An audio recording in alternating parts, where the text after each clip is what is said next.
It's an alien landscape where magnetic tornadoes twist upward tens of thousands of miles. Mysterious dark spots, large enough to engulf the Earth, ebb and flow. And violent eruptions shoot tons of charged particles into space at speeds of over 2 million miles per hour. This is not some strange world on the other side of the galaxy. This is our sun. And now, new technologies are allowing us to see it like never before. Satellites are giving investigators new insights into centuries-old mysteries. Whoa, did you see that? Boom, there goes a flare. That is really a quantum leap in solar physics, a continuous eye on the sun. How does our sun work? Where does its power come from? And how can its inner workings impact us some 93 million miles away? Finding answers has a new urgency. Before the expert by about 68 and the bigger hit. The bigger hit. Our sun has a dark side. It's violent storms capable of taking down the electrical grids that power our daily lives. Repair could take weeks, months, and even in a worst-case scenario, up to 10 years for a full recovery. If you can imagine a world without electricity, you're really going back in time. Now, join scientists on a quest to understand the secrets of the sun. Dive deep into its core and ride out its spectacular storms. Dawn, February 15th, 2011, Boulder, Colorado.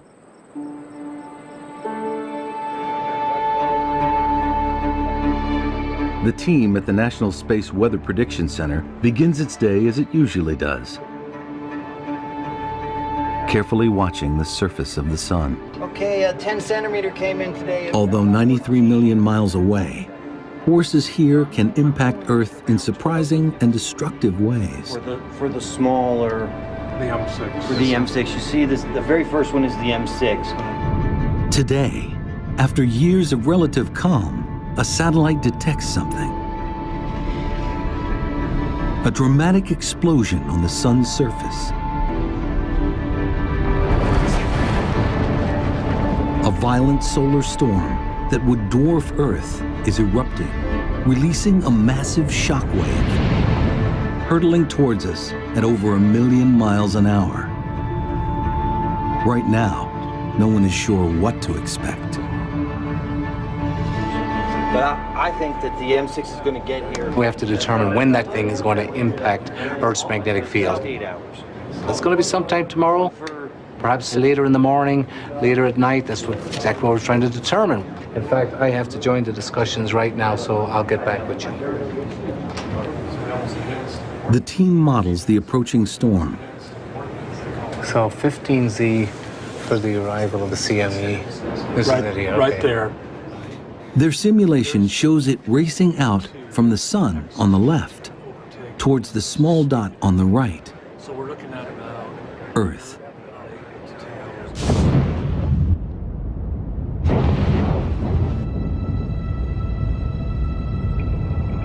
The solar storm carries a 1-2 punch. First is a solar flare, releasing an outburst of X-rays that can reach Earth within minutes. The second, more ominous threat arrives a few days later, a phenomenon called a coronal mass ejection, or CME.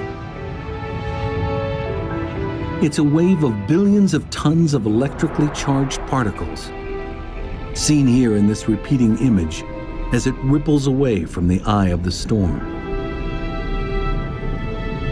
Together, they could hit like a cosmic tsunami.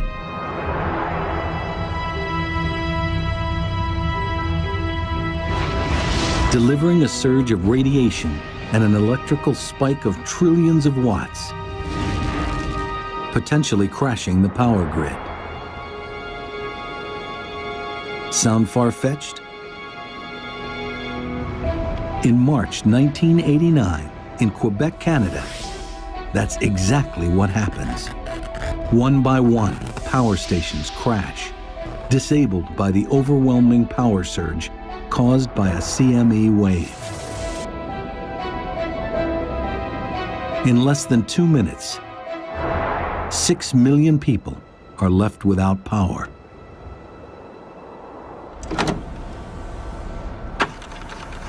Recently, NASA's Jim Green finds evidence that an even bigger solar storm hit Earth in 1859.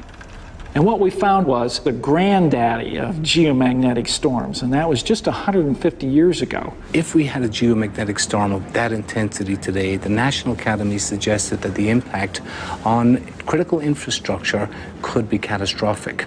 And the big concern is the electric power grid. The massive electrical surge from a CME wave could overload power lines and melt transformers, blacking out entire cities. Repair could take weeks, months, and even in a worst-case scenario, the National Academy suggested up to 10 years for a full recovery. If that occurred, if you can imagine a world without electricity, you're really going back in time. It's not just the power grid that's at risk. More and more, we rely on technology that could be affected by the sun. Global positioning satellites, long-distance communications, airplane tracking, astronauts in space. Roger, how does it look? So there's an urgency in understanding what it is that the sun is doing, what's it going to do next, and how can we prepare for that and respond to it. Worried or not worried? Well, I would be just a little bit worried, given concern right now. We'll be watching and monitoring it very closely here in the coming days.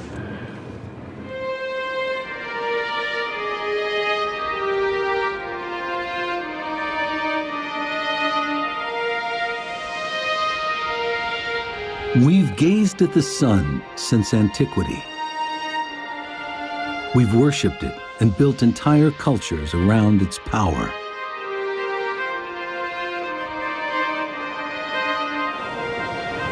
We marvel when it's eclipsed during the day. And when its power lights up the night sky with dancing curtains of light, the aurora.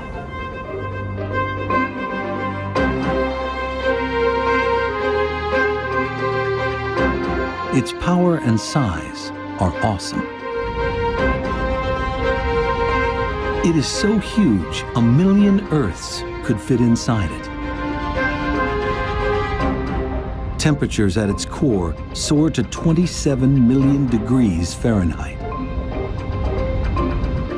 It's been shining for over 4 billion years, and will do so for at least 4 billion more.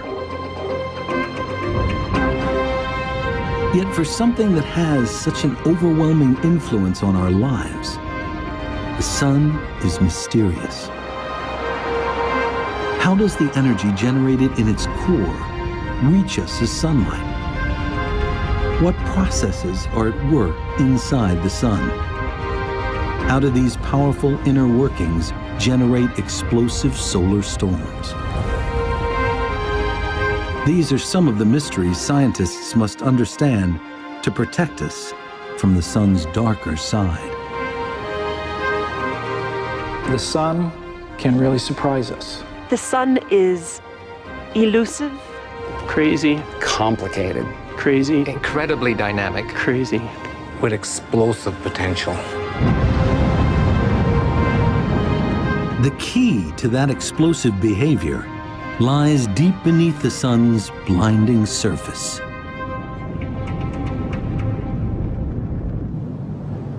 Until recently, seeing inside the sun was impossible.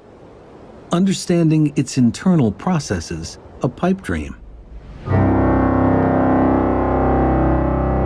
But an accidental discovery changes everything. Until the 1960s, much of solar physics relied on things that were like solar dermatology.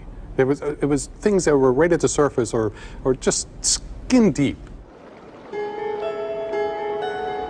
But as physicists study the sun in more detail, they make a surprising discovery. The surface seems to be vibrating, like ripples on a pond. Initially, they think the vibrations are the result of defective instruments. They couldn't get rid of them. They built better instruments, the ripples were still there. They looked at it for 10 years, and they did conferences, they all talked about it, and they harumphed. But what it turned out to be was just sound waves. It is an astonishing revelation. No one expects that the sun can generate sound waves. It leads scientists to see the sun in a completely new way. Our sun vibrates like a giant pipe organ. But instead of air producing the notes, churning gases deep inside send sound waves rippling through its interior. Because a sound wave changes as it moves through different material, we can look at the different frequencies and determine what's happening inside the sun. Geologists are familiar with this. By studying sound waves passing through the Earth's crust, they can see the layers below our feet. A technique called seismology. Similarly, sound waves moving through the sun's interior reveal how it's made up. I can use this organ to illustrate how sound waves work inside the sun. For example, if I hit this low note, it comes from one of these big pipes, big deep sound. And on the sun, that corresponds to a wave that goes very deep into the sun and brings back the information from deep down in the sun. If I turn to a high note, it comes from a much shorter pipe, and on the sun, that's telling us information about very close to the surface of the sun, not very deep at all into the sun.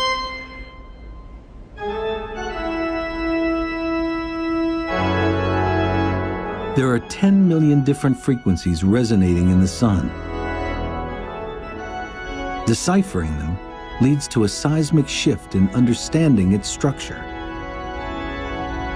creating a new science, helioseismology.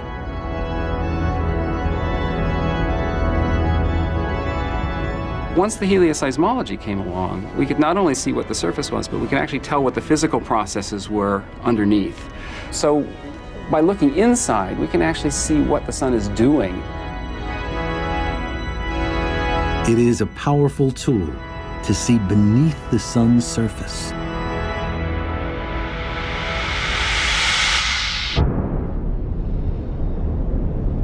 Studying the sun's sound waves reveals a complex, multi-layered machine. Directly beneath its blazing surface is a zone of perpetual churning. Next is a layer where light takes thousands of years to cross. At the center is the sun's core. It's the smallest region, but it's over 25 times the diameter of Earth. This is the powerhouse of our star. Everything we experience on Earth, sunlight, heat, and the effects of solar storms, starts here.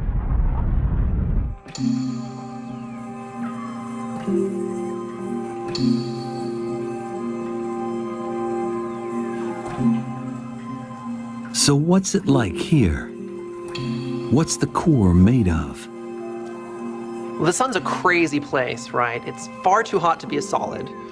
We know that. Right? Heat it up, it's far too hot to be a liquid. And so you think, well, it's a gas, right? Well, not really. It is this gaseous soup of charged particles that we call plasma. You're more familiar with this soup than you might think.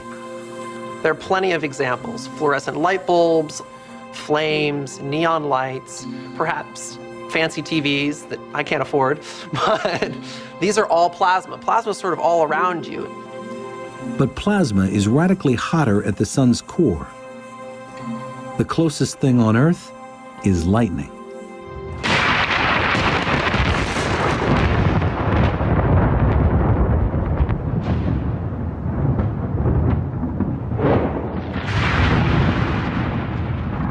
During thunderstorms, electric charges build up, creating lightning bolts that reach tens of thousands of degrees. That's pretty hot, but it's nowhere near as hot as in the core of the sun. So if you were to travel into the core of the sun, the plasma would be 15 million degrees. As the sun formed, hydrogen gas at its heart was crushed under the weight of the material above.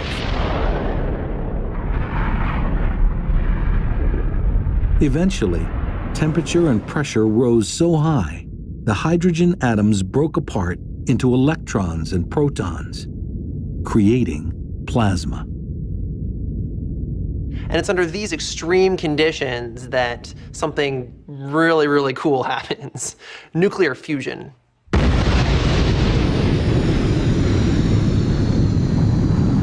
It's the same atomic process inside the hydrogen bomb. Under tremendous pressure, protons in the plasma fuse together, releasing photons, minuscule packets of heat and light. An unimaginable number of photons are made every second, generating the sun's incredible power, some of which reaches us as sunlight. This atomic alchemy converts over 4 million tons of mass into energy every second in an endless loop. That much mass into energy is the equivalent of 10 billion hydrogen bombs being created every second. The sun does this day in, day out. It's been doing it for 4 billion years, and it's going to continue to do so long after I'm gone.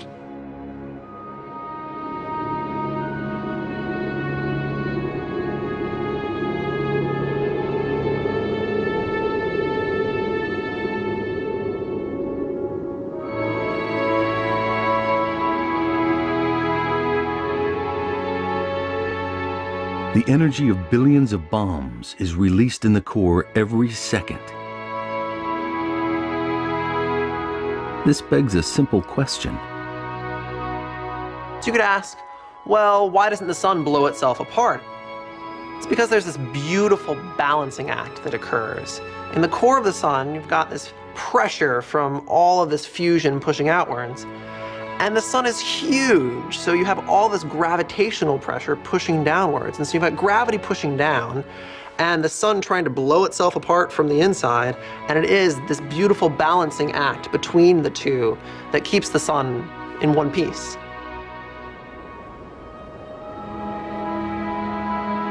This light, born at the core, reaches us after a remarkable journey.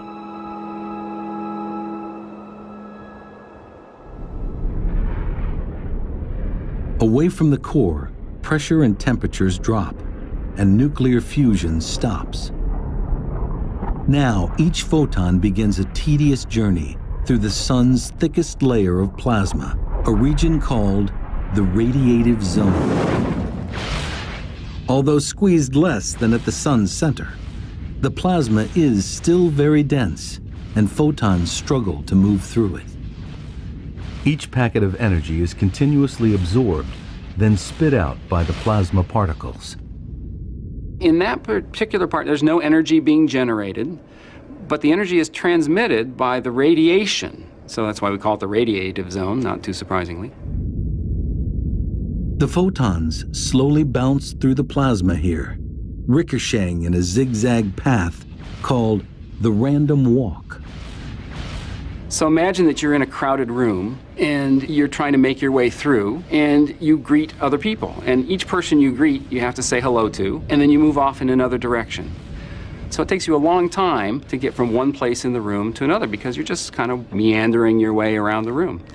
So the same way the photons in the inside of the sun, they don't have a preferred direction. All they want to do is they want to be moving and they want to be greeting other particles. Though moving at the speed of light, 186,000 miles a second, it takes photons over 100,000 years to cross the zone. Eventually, the photons reach a boundary where pressures drop again, the plasma thins, and moving through it gets easier. The photons still pack a lot of energy. Now, they leak out into the convection zone, heating it from below. The thinner plasma in this zone makes the photons move in a different way. So instead of bouncing, all of a sudden there's an ordered motion. So it's as if all of a sudden someone said, lunch, and all the particles decided, oh, we all have to go this direction. You still have to wait in line to get out, so it takes a month to get from the bottom of the convection zone to the surface, but it's a relatively short period. During this short period, heat from the photons sends plasma here into perpetual motion, a maelstrom of churning 125,000 miles thick. Think of it like a massive lava lamp.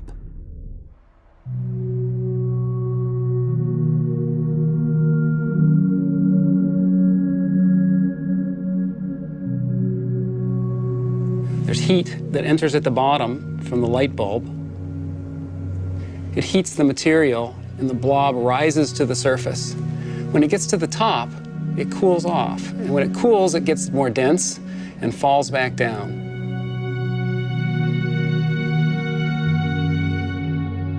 This is a good analogy for what's happening inside the sun. We have the core of the sun heating the material at the bottom of the convection zone. The material expands, and it carries the energy upward until it gets to the surface.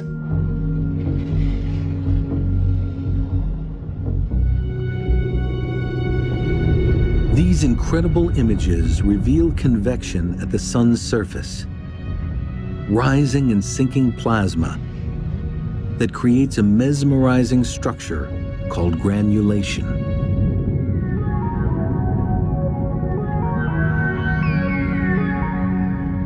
The granulation cells are about the size of the state of Texas.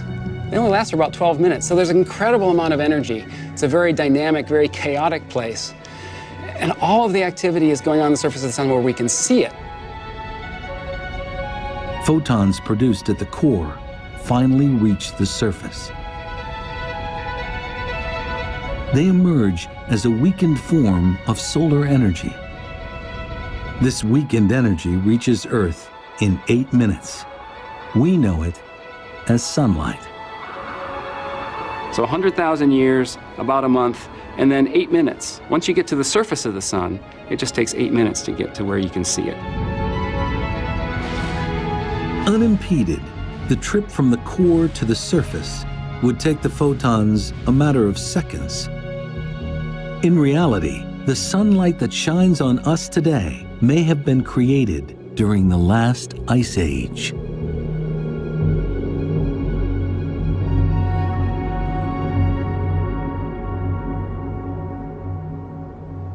Energy reaching the sun's surface doesn't just result in sunlight.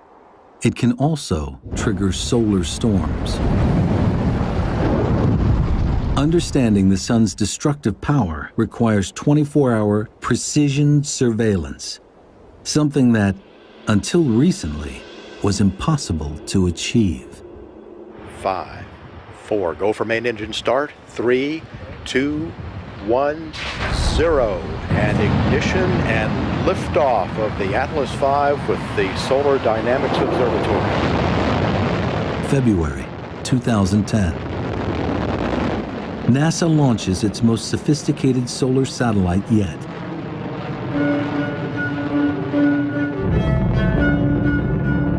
The Solar Dynamics Observatory, or SDO for short.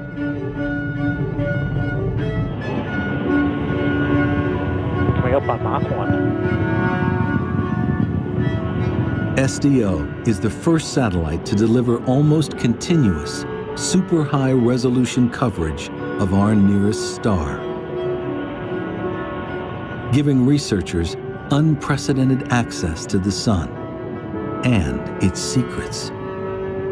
The first day was very exciting. We knew we were going to open our doors that actually let the sunlight into the instrument for the first time. We started looking at the first pictures, and it was almost in focus. And as soon as we focused it, it was just beautiful.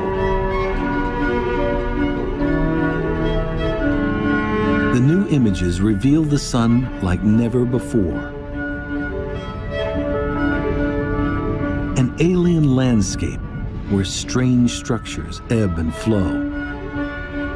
Giant tornadoes, hundreds of thousands of miles high, that could easily engulf the Earth. And superheated bubbles of plasma the size of Alaska. When I look at the pictures, I think they're really beautiful. I'm struck by the dynamics of it. Things are changing all the time, no matter where you look. And I'm also pretty daunted by the complexity of it all. That's not surprising. Previous satellites only revealed a portion of the sun in high resolution. Now, they see it in mind-boggling detail. Now, in order to look at the Solar Dynamics Observatory images that we're bringing in every day, we've built this very special wall, which is 9 high-definition television screens together that can display these images, so that the instrument and the display system together are an entirely new way of looking at the sun. We can see all the details of what is going on, and that is really a quantum leap in solar physics. Being able to see all of that all the time, a continuous eye on the sun.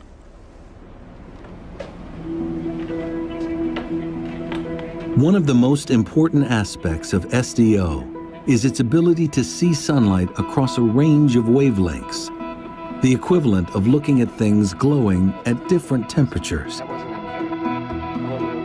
Our eyes are most sensitive to sunlight glowing at around 10,000 degrees Fahrenheit. At this temperature, the sun's surface looks almost featureless. But at hotter wavelengths, normally invisible, a far more dynamic picture emerges. The February 15th, 2011 storm is a perfect example. In this repeating image, at around 90,000 degrees Fahrenheit, SDO captures just a ghostly trace of the CME wave. But at just over 1,000,000 degrees, the superhot plasma rippling away from the eye of the storm is much clearer. This allows researchers to see coronal mass ejection waves evolving across the entire sun. This is an absolutely amazing time for solar physics because of these beautiful high-resolution images that allow us to understand better the physics behind what's going on when solar storms erupt.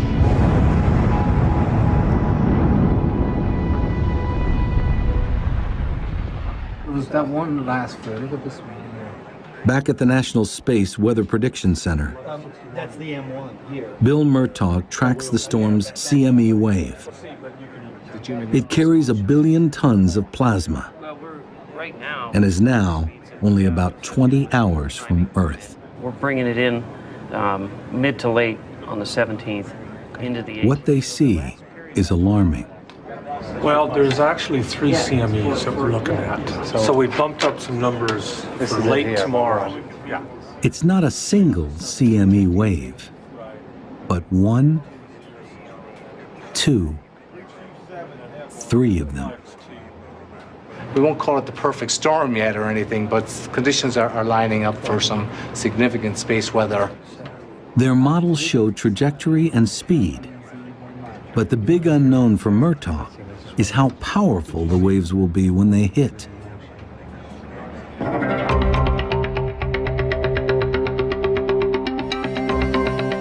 The answer lies in a force that governs the sun: magnetism.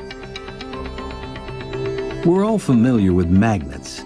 They produce an invisible force that pushes and pulls on charged particles. In fact, Earth has a magnetic field that protects us against threats from the sun.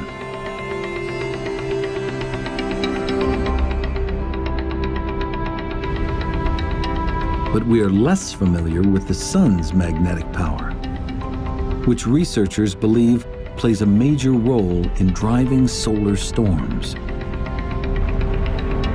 We've essentially learned that it takes 2 things to make a star magnetic. It needs to have these convective motions right underneath the surface, the bubbling of the gas. it needs to spin, and the faster it spins, the more active it becomes. And wherever those two things, the bubbling and the spinning, can interact, that's where we see the strongest magnetic activity in stars. Astronomers know that the surface of the sun spins in a strange way. Travel from the poles of the sun towards its equator, and you'd notice it turns faster. Analyzing sound waves inside the sun reveals that the plasma layers beneath the surface also spin at different speeds. That's because they act like fluid, which gets denser towards the core. The interior of the sun is a place of spectacular turmoil. Turmoil that's the key to the sun's magnetism. The motions there, the convection, the differential rotation, the motion from equator to pole, are driving a new force. They're driving a magnetic field. There's a dynamo at work here. A dynamo that's generating a force that we actually experience here on the Earth. It works like a giant wind turbine. Churning plasma in the convection zone stirs up powerful electrical currents, which generate a huge magnetic field. Have upflows here and downflows coming down this way, right? The holy grail for scientists is understanding exactly how this dynamo generates solar storms. The clue lies deep within the convection zone.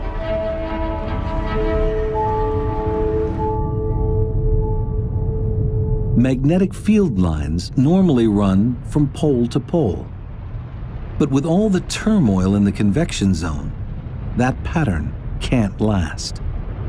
Rotating layers stretch them horizontally. Convection twists and braids them. Under immense strain, they begin to kink upwards towards the surface. Imagine this spring is a magnetic field line. The magnetic field inside the sun is amplified, is strengthened by the rotating motions and the shearing motions and the churning motions inside the sun. It wants to expand upwards, and it does, until it pokes out through the surface of the sun. Tracking invisible field lines is normally impossible. But plasma plays a critical role.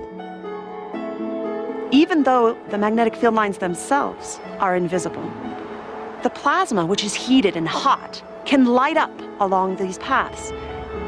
In maybe the same way, you could think of a highway, and at night you wouldn't see the highway at all, but with the cars with their headlights on, you'd see the path of the highway.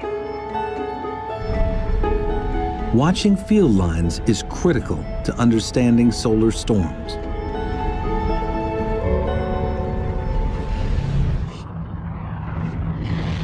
As field lines emerge, they form loops. One end has a positive pole and the other a negative pole. Churning plasma beneath the surface twists these loops, pumping them with energy. If twisted enough, positive and negative parts of the loops cross. When they do, they short circuit with a tremendous explosion. The energy released heats the plasma to millions of degrees, resulting in a spectacular solar flare.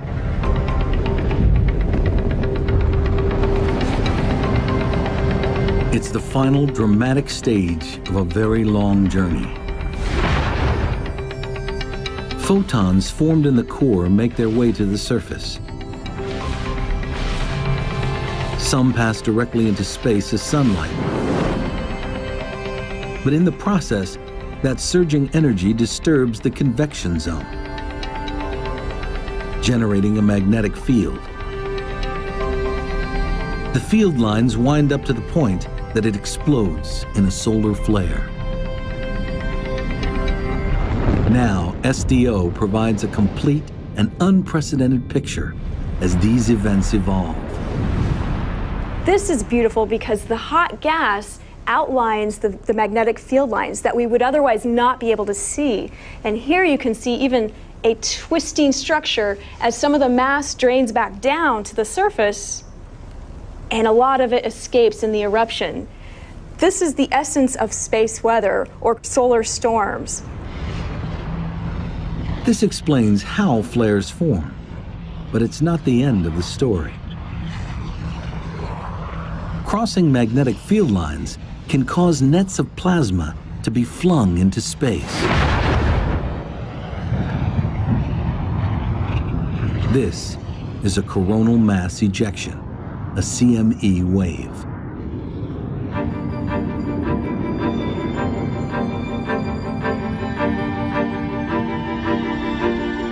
The portrait of how solar flares and CME waves form is coming into focus. But a key question remains. CME waves can travel 93 million miles to Earth in a matter of hours. So what gives them such explosive energy?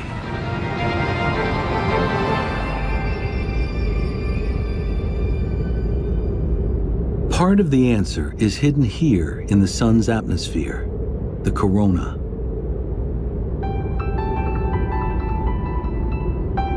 It's made of superhot plasma that blisters at over 3 million degrees Fahrenheit. 300 times hotter than the sun's surface. Some scientists suspect that this heat powers massive gusts of energy that blast CME waves toward Earth at incredible speeds. But why the corona is so hot is an enduring mystery. Understanding it's essential if we want to get to the bottom of how the sun drives space weather and the impact of the sun on the Earth. The fact that the corona is so much hotter than the surface flies in the face of physics. The sun's corona is a very odd place. Take this fire, for example. As I put my hands close, sure, it's warm, but as I pull them away, it gets cold. That's not the case on the sun at all. As you go in close, it's definitely warm, but as I pull away, it actually is warmer still. Recently, Japanese investigators observe high-velocity jets of plasma shooting up from the near surface. McIntosh suspects these jets deliver heat to the corona, but he doesn't have a way to confirm it visually until he turns to SDO for help.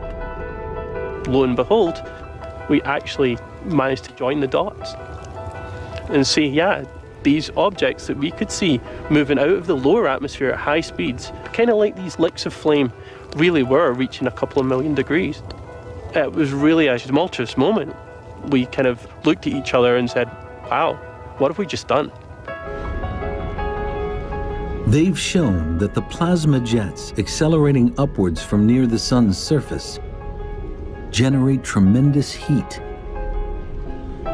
As a result, temperatures in the corona soar to 3.5 million degrees. If confirmed, it represents a huge leap forward in understanding CME behavior. The immense heat of the corona acts like a wind in a raging gale. It's constantly pushing on the plasma draped on the field lines, billowing them out like sails pulling on a mast. Like solar flares, when magnetic lines cross, there can be an immense explosion. In this case, the lines are cut and the sail whips off into space. Loaded with 1 billion tons of highly charged plasma, the CME wave can wreak havoc on electricity-dependent Earth. At the National Center for Atmospheric Research, this violent event is captured by satellites. Now, to see the CME, we need to create a little artificial eclipse. To do that, we block out the light from the disk of the sun, and that's this little circle here. But what that allows us to do is to see this extremely faint, high-speed thing shooting away from the sun. This one moves at about 1,000 kilometers per second. By enhancing the picture and slowing it down, it's possible to see the shock wave moving at over 2 million miles per hour. Though we have a better understanding of what causes solar storms and how they reach us, there is still a final pressing problem.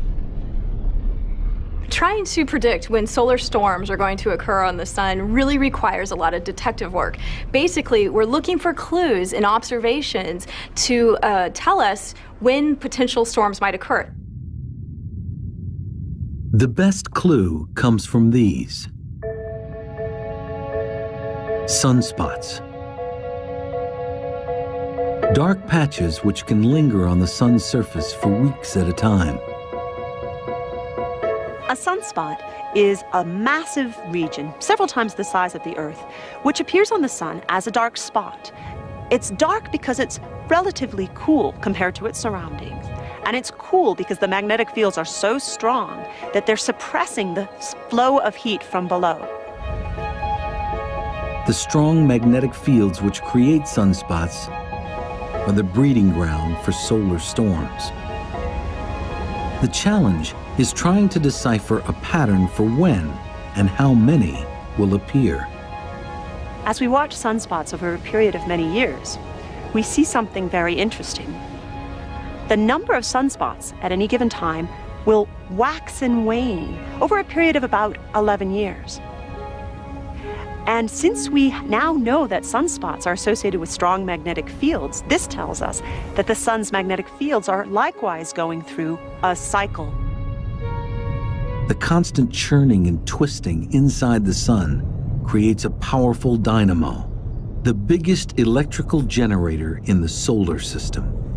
The magnetic field lines it produces get so wound up that roughly every 11 years, the magnetic poles of the sun reverse. After that, calmer magnetic activity prevails and fewer sunspots form, a period called solar minimum. But because of the sun's turbulent nature, the field gradually winds up again. As it does, magnetic outbursts are far more common, a period called solar maximum. The solar cycle actually determines the personality of the sun. During solar maximum, it can get very angry and it can throw off solar storms that are sometimes directed at the Earth. And during solar minimum, it becomes much more subdued. There aren't as many sunspots, there aren't as many solar storms occurring. The activity cycle basically determines how the sun is going to act. Prior to the solar storm of February 15th, 2011, things were pretty quiet on the sun. But that outburst marks an ominous turning point. The sun's magnetic activity is winding up again as it heads towards solar max. Just a few days ago, Bill Murtaugh and the team at the Space Weather Prediction Center witnessed the turn. Arrival of the X2 and the M6, if it comes in with any geoeffectiveness, between 12 and 1800. So that's what we're seeing. It's now time to let the world know what it might expect. Nothing higher than In the next couple of minutes here, we're going to have to make a decision and make the prediction that this coronal mass ejection is going to arrive at whatever time tomorrow, and the geomagnetic storm will ensue, of course, once it arrives. With the event we had... Murtaugh knows that the severity of the storm depends mainly on two things: how strong the CME's magnetic field is, and at what angle it hits Earth's own magnetic field. CME waves approach Earth like a slowly rotating shield. One end is positively charged, the other negative. With magnetism, opposites attract, and like poles repel.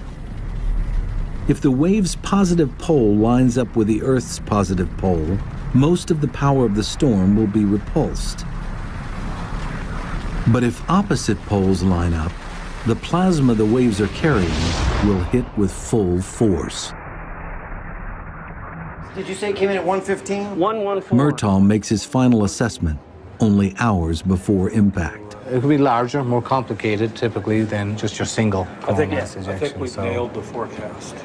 Okay. I'd like to think so. According to the observations, the CME wave will be repelled. We don't expect it to be too strong. We'll see moderate storming levels, which is good enough to produce some aurora borealis down in the United States, down along the Canadian border, northern tier states, and it will cause some minor problems to the power grid and whatnot. Space weather for the next 24 hours is expected to be minor. Radio blackouts reaching the R1 level are expected. This time, we dodged a bullet. But disturbing evidence suggests the Earth will not always be so lucky.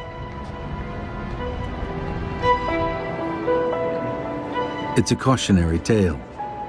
NASA's Jim Green discovered it while researching a book on the American Civil War at the Library of Congress.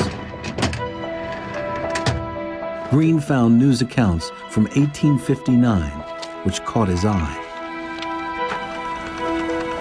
I would run across articles about aurora, fabulous aurora, and this really piqued my interest because it's in my field. It seemed as though the armies of heaven were engaged in terrific, though noiseless, conflict. This terrific aspect soon subsided into a more beautiful and brilliant appearance, a few of which I can only refer to. The reports tell of auroras so bright, miners in Colorado wake up and go to work thinking it is dawn. Other accounts tell of a more harmful impact on the lone electrical system of the day, the telegraph. One, for instance, because of the induced current on their system, overheated the battery and started a fire, nearly burnt down the telegraph office. Another operator was burnt so badly he ended up into the hospital. Green uncovers numerous reports of auroras seen not only across the United States, but around the world. The evidence is clear. Earth was struck by a superstorm in 1859, the result of two massive CME waves. Those two storms were not only enormous, but they happened one right after the other. No one alive has seen anything like it. On the day before the waves hit, a British astronomer observes a giant sunspot group light up with two massive flares. The second CME wave hit 18 hours later, allowing Green to calculate its speed, 5 million miles an hour, plowing into Earth at almost 4 times the speed of the February 15, 2011 CME waves. Using the various reports, Green is able to reconstruct the 1859 storm. The accounts suggest that the poles of the CME waves were aligned, and instead of being repulsed, the waves hit with full power. The charged particles funnel down into the atmosphere, electrifying it like a giant neon sign, producing dazzling aurora displays. The storm is so intense, Earth's magnetic field all but collapses. Millions of tons of plasma spill towards the equator, and a powerful electric surge pulses over the globe. For the largely pre-electrified world, the moment passes with minimal damage. That might not be the case today. It has the potential of knocking out power grids. And if it burns out transformers that are hard to replace, we may be without electricity in many areas for a very long period of time. There's only a few places that make these 125 kilovolt transformers. It takes several months to make them. And if you burn out half of them, we're going to be shooting squirrels and chopping wood out the backyard for a long period of time just to survive.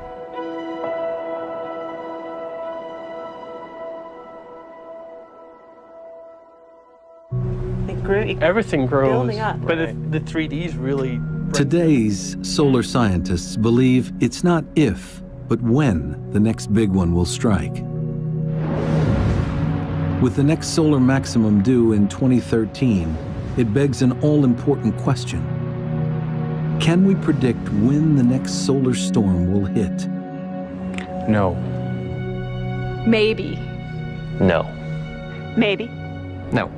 Maybe. And the reason why is we've learned so much about the sun. We're getting better at it, but we have a long way to go.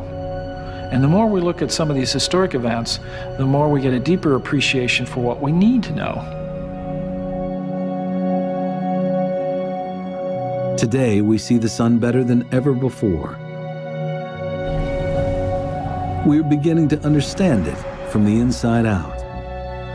But its unpredictable personality means there will always be uncertainty when living with a star.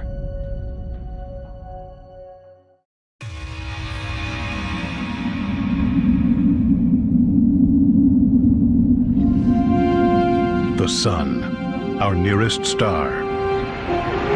In the fall of 2003, it unleashed an eruption of energy equal to 200 billion hydrogen bombs,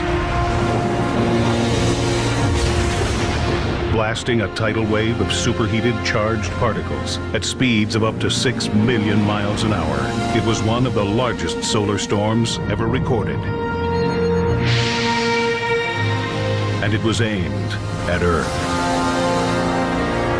They were some of the fastest, hottest, and strongest storms ever measured. Assaulting the Earth, the sun's energy forced space station astronauts to take cover in their most sheltered compartments. Lights went out, communication streams were cut, airliners scrambled for safety. This really was a hurricane of space storms. Though no major damage was done, these storms were a stark reminder that we live at the constant mercy of the sun. It controls all aspects of our lives, our climate, our food, our bodies. We actually live inside the sun's atmosphere. We, along with all the other planets, are greatly influenced. But is its influence changing? It's actually growing more powerful. Might we lose its protection from deadly cosmic rays? At its boundary, where it's protecting us from the intergalactic winds, that boundary is actually shrinking a bit. Will our technology-dependent society be able to handle another solar superstorm? Sometimes these effects can be so severe that they're catastrophic. And when will the next superstorm strike?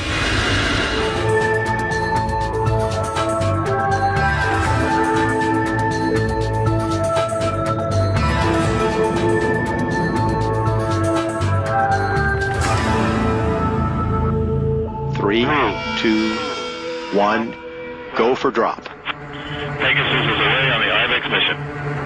All Pegasus. Fall 2008. Stage 1 ignition.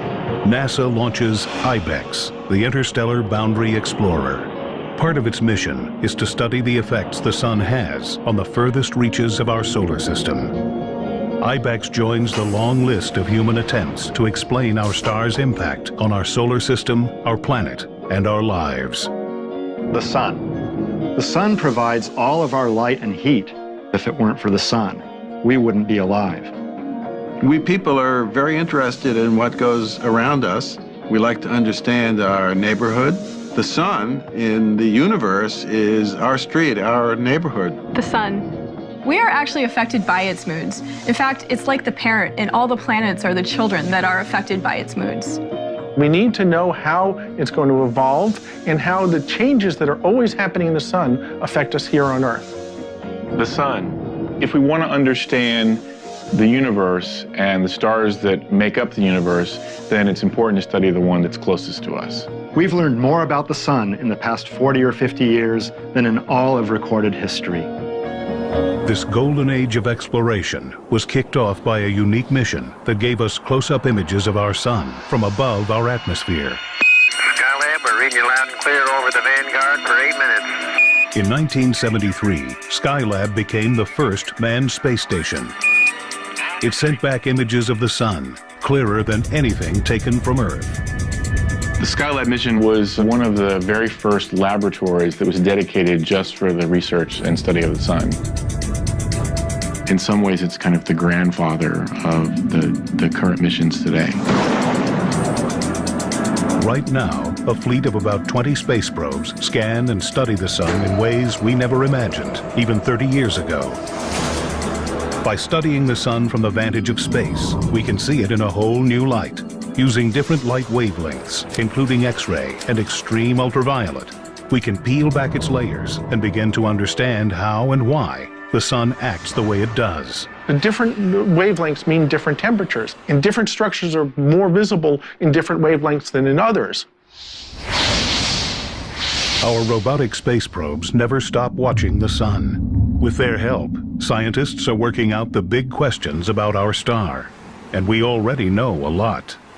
The sun is one of over 200 billion stars in our Milky Way galaxy, but it is our closest at 93 million miles away from Earth, almost the same distance as 4,000 trips around the globe. And despite that distance, its light only takes 8 minutes to reach Earth. It is only 4.5 billion years into its nearly 10 to 11 billion year lifespan. And though technically a medium-sized star called a dwarf, it is enormous, 900,000 miles across, and if hollowed out, 1.3 million Earth-sized planets could fit inside. The sun accounts for 99.8% of the mass in the solar system, and it weighs 300,000 times more than the Earth. It is made up almost entirely of a superheated form of electrified and magnetized gas called plasma. The sun packs enough gravitational pull to keep the planets from spinning off into space. And as Copernicus first suggested, it rules the center of our solar system with a gravitational iron fist. Copernicus's model, in which he placed the sun in the middle of the solar system with all the planets going around it, instead of everything going around the Earth, was a giant paradigm shift. It meant that the sun is the most important thing in the solar system. It meant that we really should understand the sun. Our sun, like all other stars in the universe, is made from the dust of stars that lived and died over billions of years, going all the way back to the Big Bang.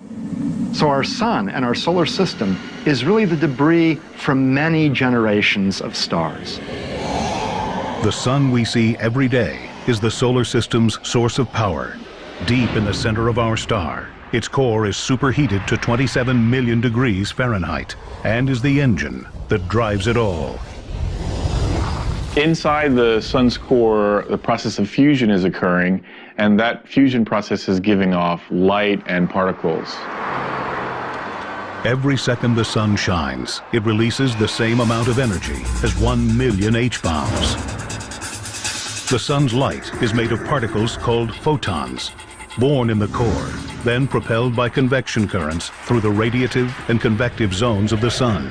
Eventually, they reach the volatile outer layers of our nearest star. The sun's outer parts consist of 3 regions. There's the photosphere, or surface of the sun, and it's not really a hard surface like that of the Earth. The sun is gaseous throughout, and the temperature of the photosphere is around 10,000 degrees Fahrenheit. Above the thin layer of the photosphere is another thin layer called the chromosphere, and the chromosphere is slightly hotter than the photosphere, which is counterintuitive because you would think that as you go away from the source of all the energy and heat, the core, that temperature would drop. But in fact, the temperature rises from the photosphere to the chromosphere, and it gets even hotter as you rise to the third layer of the atmosphere called the corona. And then beyond the chromosphere is a large, tenuous, extended region, the corona, which is millions of degrees. The sun produces a continuous outward flow of energy called the solar wind. Constantly blowing, it carries energy out into the solar system, extending our sun's reach 9.3 trillion miles, well beyond Pluto. The space in between the planets and the space in the entire solar system is not an empty void, but it's full of these particles and it's full of these rays of light. While the solar wind blows away from the sun, its gravity holds and pulls everything in. Take comets. All comets orbit the sun and can get pulled directly into the line of fire. Recently, scientists witnessed one of the sun's most dramatic outbursts, a coronal mass ejection, ripping the tail off a comet. When it hit the comet, the tail was cut off like you took a knife, and the tail drifted away, and then it took a little more time for the comet to generate more gas and plasma and dust and create a tail. It tells us about how the solar wind moves in the solar system and how it can affect things. The sun affects everything it touches, even us. To learn just how much, scientists sometimes rely on a remarkable cosmic coincidence. The lethal output of the sun has made studying it almost as difficult as understanding it. But scientists can get a good look at our nearest star thanks to a cosmic coincidence. A total eclipse of the sun. A total solar eclipse occurs when, from our perspective, the moon is exactly aligned with the sun and blocks its photosphere. It's a glorious sight. The solar eclipse is the most wonderful thing to see. It grows really dark by factors of thousands within seconds. And as it does become so dark, you can look up in the sky, you see the dark shadow coming from one direction, sweeping at you. It's really coming at thousands of miles an hour. So it's very impressive to see. Humankind has marveled at the mysteries of the eclipse for millennia. Scientists have used it as an opportunity to see the sun's outer atmosphere, the enigmatic corona.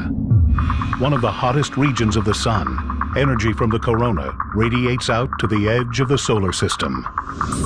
The entire solar system actually sits in this outer corona of the sun. So this atmosphere of the sun is bathing all the planets. The engineers who built the Solar and Heliospheric Observatory, or SOHO, installed an artificial eclipse into the space probe. Called a coronagraph, it does the same thing as a natural eclipse, blocking out the blinding rays of the sun, so scientists can try and answer an old question. How does the solar corona get so hot? After all, the everyday surface of the sun, the photosphere, is only around 10,000 or a little more Fahrenheit. And the corona, on the other hand, is millions of degrees hot. If you go away from a stove, you know it gets cooler, but if you go away from the everyday surface of the sun, it gets hotter. And how is that? It all starts at the sun's core, where every second, nearly 700 million tons of the universe's most common element, hydrogen, are converted into helium through nuclear fusion, giving off the energy that becomes photons, otherwise known as light. The sun's core is really hot, several tens of millions of degrees. And there the temperatures are so high that protons, hydrogen nuclei, can come together, grab each other, fuse, eventually into helium, and in this way release energy. What happens with these photons, they go through this process, what we call a random walk, where they have to go through the layer of the sun, they get absorbed and then reabsorbed into lots of different photons at lower energy level. So this process of being absorbed and reabsorbed millions of times can take 150,000 years. Once out of the sun's interior, photons are only 8 minutes away from Earth, but they're leaving behind a world in constant motion. The solar surface boils. Energy rises constantly from below. Coils of plasma and energy, called coronal loops, spring across the sun. While dark regions known as sunspots stretch thousands of miles, and at only 7,000 degrees Fahrenheit, these sunspots are the coolest part of the sun, emitting less light than the surrounding area. If you were to pluck a sunspot away from the sun and place it in the sky, it would actually be as bright as the full moon. Sunspots appear on the surface and are easy to see. Their genesis, however, is tied to the sun's deep interior and complex rotation. The sun doesn't rotate like a solid body. Instead, it rotates more quickly near the equator than near the poles, which leads to sunspots. The equator completes one rotation in 25 days. Mid-latitudes complete one rotation in about 30 days, and near the poles, one rotation is completed in about 35 days. Called differential rotation, this process makes the sun's interior churn at different speeds, creating intense magnetism in the form of millions of magnetic field lines, which get mixed up as the sun's interior twists up like a rubber band. This builds up pressure, which makes them buoyant. So they float to the surface, and where they pop through the surface, they create sunspots. Once on the surface, the now twisted and balled up magnetic field lines block the convection of superhot plasma from rising, making sunspots appear dark. And when those sunspots start to twist around, you can imagine that you have one sunspot here and one sunspot here, and there's a magnetic field that connects the two. And that magnetic field gets twisted, and eventually the same sort of thing that happens with a rubber band, it pops. When the magnetic field pops, it releases energy. And in the case of the sun and solar flares, it releases huge amounts of energy. The magnetic field lines created by the twisting and churning of sunspots, though invisible, can be seen in the dramatic formations on the surface of the sun, in the form of flares and prominences. It is here that the sun's influence starts, as the breaking of these magnetic field lines drives massive amounts of energy from our nearest star out into the solar system. And it is these magnetic field lines that are behind most theories on why the corona is so much hotter than the surface. It's pretty clear that it has something to do with the magnetic field that heats the corona. But presumably there are waves along the magnetic field that bring energy from underneath the surface of the sun into the corona. The solar probe Hinode, which means sunrise in Japanese, was launched in 2006. Its mission to study the interaction between magnetic field lines and the corona. Recently, it captured images of one of the waves thought responsible for heating this enigmatic region, Alfvén waves. Alfvén waves are waves that occur in a plasma, in a bunch of ionized gas, threaded by a magnetic field. And indeed, it's thought that these Alfvén waves might be bringing turbulent energy from inside the sun out to the corona, where that energy heats the corona. Energetic Alfvén waves form inside the sun and travel up through the surface, making the looping magnetic field lines sway and vibrate. And so through this vibration or this oscillation, they're having friction with the magnetized plasma surrounding it in the corona. And through this friction, the heating occurs. It's this heat delivered to the corona that radiates out into space, filling our solar system with the sun's energy. But this energy is not constant. Our sun is an ephemeral body, never the same from one day or one year to the next. Like Earth changes with seasons, so does the sun. And when the solar seasons change, anything can happen.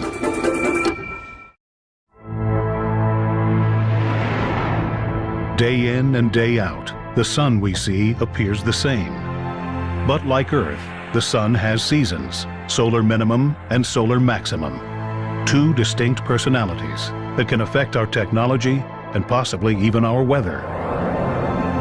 The transition between solar minimums is called the solar cycle, an average 11-year period in which the sun's activity maxes out, then ebbs again. The primary measure of the solar activity cycle is the number of sunspots visible on the sun. During solar minimum, the period with the fewest sunspots, solar activity is limited. When sunspots break through the surface during solar max, the sun's power reaches out. When there are lots of sunspots, there are lots of flares and coronal mass ejections. Increases in solar activity enhance the connection between sun and Earth. Energy expelled from the sun can create disturbances in the near-Earth environment. The Earth is embedded in the solar atmosphere, and so what happens on the sun affects the Earth, and that's what we call space weather. Accurate space weather forecasting is the ultimate goal, but this can be hard. The sun is turbulent, especially during solar maximum, the peak of solar storm activity. During solar maximum, the magnetic field of the corona becomes very complicated, and you have magnetic field everywhere, all around, even near the poles. You can have coronal mass ejections and flares and solar storms occurring sometimes several times a day. Solar flares, violent eruptions of energy, usually near sunspots, burst into space. Like a bolt of lightning, quick and powerful, they can happen over a matter of minutes and can give off the same amount of energy as 1 billion megatons of dynamite. Solar flares are gigantic outbursts of energy from the sun, coming from a very small localized region of the sun's surface. So they're very concentrated ejections of energy that heat the surrounding gas to 10 million degrees. Solar flare is sort of like a snapping of the whip. It really releases a lot of energy very quickly, accelerating particles almost up to the speed of light. The particles from the very most energetic solar flares can reach us in something like 15 minutes. But the solar hurricane of space weather comes from coronal mass ejections. These massive blasts carry billions of tons of superheated gas and plasma into interstellar space. So a coronal mass ejection is where a huge amount of mass and energy is expelled away from the solar surface. So if you can imagine this huge amount of mass and energy traveling away from the sun at these large speeds, sometimes at over 1 million miles an hour. They throw these like big bubbles of hot gas and magnetic field. It can move off the sun so quickly that it actually creates a shock wave. They're the biggest storms, and they're the important ones for understanding space weather. Solar probes, like SOHO, have captured the sun expelling massive amounts of energy into space. But scientists are most concerned when they see something called the halo effect, when the cloud of energy appears to surround the coronagraph. That means the sun has aimed its latest blast at us, like in the massive solar storms of 2003. The fastest coronal mass ejection ever studied in modern times came from these storms. Shortly after the initial blast from the sun, SOHO was bombarded by charged solar particles, protons and electrons, overwhelming the camera and causing the image to drop out. What happens is you see a sort of snow on the camera, all sorts of sparkles going by, and that's the particles accelerated by the coronal mass ejection hitting the actual camera on SOHO. If caught off guard, solar storms can harm astronauts, exposing them to the same amount of radiation in seconds that we receive on Earth in a year. So if we're going to send astronauts back to the moon and to Mars, it becomes very important to be able to determine when these coronal mass ejections and storms are going to occur. The charged particles embedded in these coronal mass ejections are dangerous. It's a lot of radiation that would hit an astronaut. Astronauts and satellites aren't the only potential victims of solar storms. The particles blasted towards Earth can interact with our magnetic field, occasionally wreaking havoc. When this material comes smashing into the Earth's magnetic field, it causes it to ring almost like a bell. And when you have a magnetic field, and when that magnetic field moves, physics tells us it's going to create currents. And so electrical currents will be created in the outer atmosphere of the Earth. And these electrical currents can cause all sorts of disturbances. The currents create problems for satellites orbiting the Earth. They disrupt global positioning systems. They can interfere with communications equipment, causing radio blackouts and knocking out mobile phone systems. These mass ejections can send so many charged particles toward the Earth that some of them make it through the Earth's magnetic field and even reach power stations here on Earth, causing surges of electrons and power outages and short circuits and things like that. In extreme situations, solar storms cause excessive radio interference and increased levels of radiation, requiring planes flying near the poles to be rerouted. But as powerful as the storms were in 2003, they're no match for what astronomer Richard Carrington saw in 1859, a super flare. The super flare of 1859 was incredible because prior to this event, we didn't even know that flares existed. Carrington saw this huge bright flash on the sun with the unaided eye. And in order for him to see that, it had to have been a super huge flare. There were reports of telegraph lines running without being powered. We probably won't see another one that intense in our lifetime, although it's hard to say for sure. The sun has thrown us some surprises. If a similar storm were to strike today, one recent estimate projects 130 million people would lose power, possibly for months. Most of the electrical infrastructure, the power grids around the world would be knocked out. A lot of the transformers would be overloaded. Having a large portion of the population with no power for many months could cost huge amounts of money. People have estimated that it would be upwards of $2 trillion. We won't know unless it actually happens, and the more warning we get, the more we can do to reduce the economic impact, which is one of the reasons why we're studying the sun. Scientists are a step closer to being able to predict these storms since the launch of the Solar Terrestrial Relations Observatory, also known as STEREO. This pair of probes now gives scientists the ability to see the sun in 3D. So now, when one of these coronal mass ejections travels towards us, we're actually looking the side view. And so we can see how fast they're traveling, we can see how they're evolving, the structure. In 2011, the stereo probes will reach their ideal vantage point, opposite sides of the sun, giving NASA a 360-degree view, allowing them to see what is coming from the far side of the sun before it impacts Earth. And so for the first time, we're going to have a complete view of the sun all the way around.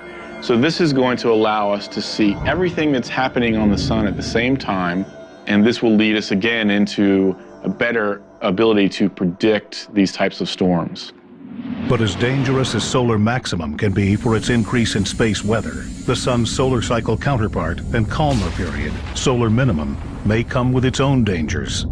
When there are a low number of sunspots on the sun, the climate here on Earth can actually cool a little bit. 2008 saw the fewest number of sunspots in nearly a century, with a total of 266 sunspot-free days. In 2008, we were at sunspot minimum, but by now we expected to be climbing out of that sunspot minimum, and we're not. So this could mean that this particular sunspot minimum is more protracted. Scientists believe that past protracted minimums have had a chilling impact here on Earth. Now, every once in a while, the sunspot activity cycle seems to just go away or become much diminished. There was such a period around 1650 to the early 1700s. There were only about 50 sunspots recorded, when normally in the same time frame there are tens of thousands. So it was a really low period of sunspots. It was called the Maunder minimum. The sun was in a quiet state. And that was associated with lower than normal temperatures here on Earth. Europe experienced sort of a mini ice age during those few decades. Whether or not this current minimum will be protracted enough to have such a large impact on Earth won't be known for years. But another measure of solar activity, the solar wind, appears to be waning. And that could impact Earth tomorrow. Bathed in the sun's atmosphere, Earth is shielded from deadly cosmic rays. And while the sun's power protects us, it can also harm us. Life on Earth survives this close to its star, thanks in part to its ozone layer. But what would happen if the ozone layer were gone? If Earth lost much of its ozone layer, ultraviolet radiation from the sun would penetrate through the atmosphere and reach the Earth's surface. The sun's massive amounts of ultraviolet rays would quickly eliminate most basic elements of the food chain, wiping out plants and then animals. If we are bathed in huge amounts of ultraviolet light, eventually the life on the Earth would die. But what could cause such a catastrophic collapse of the ozone layer? Something the sun is supposed to protect us from: a gamma ray burst. Gamma ray bursts are intense, brief flashes of the most energetic kind of radiation known, gamma rays. The most powerful events in the universe. In seconds, they give off the same amount of energy that the sun will emit in its entire life. They occur when certain large mass stars die or even collide. They can be generated from very extreme processes, such as large mass stars collapsing into black holes. They occur somewhere in the sky roughly once per day, and they come from very, very far away. Most of them are billions of light years away. But just 8,000 light years away, deep within the Sagittarius constellation, buried in a pinwheel-like formation, looms a potentially ticking time bomb. WR-104. Two stars locked in a cosmic dance, spinning a full rotation once every 8 months. But one of these stars is on the verge of going supernova and emitting a gamma ray burst. Now, one of these two stars is a very massive star that might someday form a gamma ray burst, and its beam might hit the Earth. If the high-energy beam from a gamma ray burst were pointing directly at the Earth, it could spell real danger. The radiation from the gamma ray burst would be so intense, very short, on the order of 10, 20 seconds, but this would set up a chain of events which eventually would deplete the Earth of maybe 50 or more % of the ozone layer. Scientists have speculated that a nearby gamma-ray burst caused an ancient extinction on Earth millions of years ago. At the time, there was only sea life that existed. And even though the sea life deep beneath the sea wouldn't be directly affected by the UV radiation, the plankton and the life near the surface would die off, and therefore the food chain would be affected. The threat is heightened even further by something scientists have witnessed over the past few decades: a 20% decrease in the power of the sun's solar winds. The solar wind is the steady emission of particles from the sun. They carry the magnetic field that is in the solar corona out into space. It exists even when there are no coronal mass ejections or solar flares.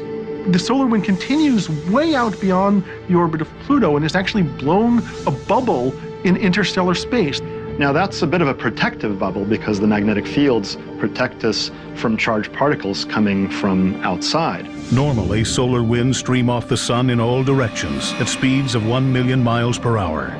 Pulling the sun's invisible magnetic field along with it, they form the solar system's defense against intergalactic intrusion, the heliosphere. The heliosphere is the very boundary where the solar wind hits intergalactic space. So it's this shell that's surrounding the sun and the solar system where it protects us from intergalactic winds here on Earth. Recently, scientists have learned that the heliosphere is shrinking and getting weaker. The solar wind pressure has been measured to be decreasing over the last 25 years. In fact, the heliosphere, where the solar wind pressure is extending out to, has actually shrunk a bit. A weaker heliosphere increases the possibility that Earth will be exposed to harm from intergalactic cosmic materials.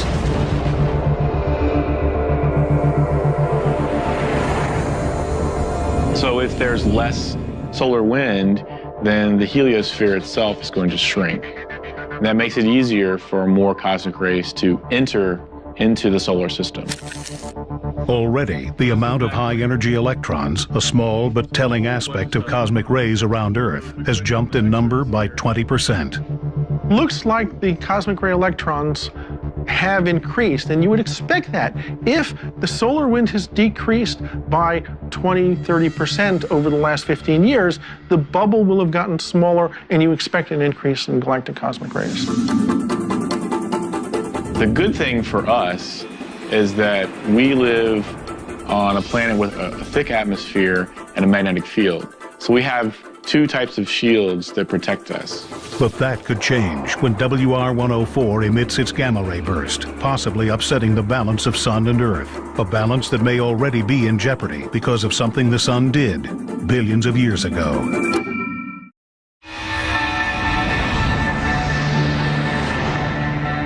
Over billions of years, the Sun and the Earth have developed the perfect balance for life to thrive. Sitting in the Goldilocks position of the solar system, not too hot and not too cold. The sun gives us just enough light, just enough heat, and just enough energy to fuel our planet and our lives. The sun drives everything on the Earth. The sun is the energy source of the Earth. So all of the energy that's given off by the sun heats up the Earth. This drives weather. On a larger time scale, this drives climate. So basically the sun is the energy source. It's the battery that drives the whole Earth environment. Plants harness the sun's energy through photosynthesis, creating carbohydrates. People and animals consume these carbohydrates, converting them into energy we can use. Even the fossil fuels that power our lives were created by the sun. But our increased use of fossil fuels seems to be upsetting the balance between the sun and the Earth. Since all living material gets its energy initially from the sun is the source of the fossil fuels, whether it's trees, whether it's other things that have been trapped in the rock layer and then squeezed and slowly over millions of years made into the hydrocarbons that we know them as. And we then harvest and use those from underground. The fossil fuels that we burn today unleash the sun's energy from millions of years ago, overwhelming the balance struck between our planet and its nearest star. If we burn all this, we will have changed the atmosphere unrecognizably long before we get to a point when we're actually running out of the resource itself. Already we have seen the effects of too much solar energy in the rise of global temperatures. The release of millions of tons of ancient solar energy stored in fossil fuels has amplified the necessary and natural process called the greenhouse effect. Many people think that the greenhouse effect is a bad thing. Well, in fact, it's not. It keeps the Earth warm. Without the greenhouse effect, Earth's oceans would be frozen solid. What is bad is too much of a greenhouse effect. If there's too much carbon dioxide and water vapor and methane in the Earth's atmosphere, then those gases trap too much of the sun's radiation, elevating Earth's average temperature, leading to global warming. Now that can cause a melting of the polar caps and a rise in the ocean levels, leading to just a calamity on Earth if it happens too quickly. Not only will our atmosphere continue to trap more heat, it could start to decay. Continued use of fossilized solar energy will allow in undesirable amounts of radiation from our sun. Right now, our ozone layer prevents the majority of the sun's ultraviolet radiation from reaching Earth, while allowing just enough sunlight to give us what we need to survive. Sunlight interacting with our skin produces vitamin D, which is a very useful vitamin. Vitamin D can protect us from a number of diseases, including the bone disorder osteoporosis and heart disease. But here, too, a balance has been struck. Too much sun can alter our DNA, causing skin cancer. Maintaining the equilibrium between sun and Earth that allows life to thrive will require using less of the sun's ancient energy and more of the energy it delivers on a daily basis. After all, the sun's energy output is estimated to be 386 billion megawatts. Meaning in 15 minutes, our star radiates as much energy as all life on Earth consumes in 1 year. Tapping this power source has been the goal of scientists for decades. For sheer size, a solar satellite would be unprecedented. A structure 35 to 40 square miles covered with solar cells, able to capture the sun's energy 24 hours a day and beam it to Earth. NASA has yet to achieve a goal on that scale, but their work with solar technologies in space has advanced technology here on Earth. History of solar cells is essentially a technology that came back down to Earth from space. When we first started to work on the Apollo and Mercury and Gemini programs, we needed power plants in space. Solar cells were a natural way to do that. Currently, we have two ways of directly harnessing the sun's energy. Solar thermal, which converts the sun's energy into heat by concentrating it enough to drive turbines, and solar panels, which use silicon-based technology to directly convert the energy from above into electricity. We can indirectly tap into the sun's power through wind turbines, capturing the energy produced by the weather the sun helps create. These technologies are constantly being improved. But some of the most interesting new science is coming from a very old process, photosynthesis. There's some really exciting opportunities as we move from the world of semiconductor solar cells to organic ones. Attempting to mimic Mother Nature, scientists have been able to create electricity from something found at the farmer's market, spinach. There's organic molecules in spinach, in all green plants, but spinach happens to have a very convenient one, where you can harvest that peptide, that molecule. Researchers were then able to put that peptide into a kind of solar sandwich, placing it between two electrically conductive materials. And when it's exposed to sunlight, it will circulate electrons, which is current, which is electricity. So these organic molecules can actually become little solar cells. In order to maintain the balance between Earth and our nearest star, it's become clear we must focus on finding ways to fuel our lives with the energy the sun supplies today. After all, the promise of solar energy is that for as long as the sun shines, its power can be ours. But what will happen when its power becomes too plentiful?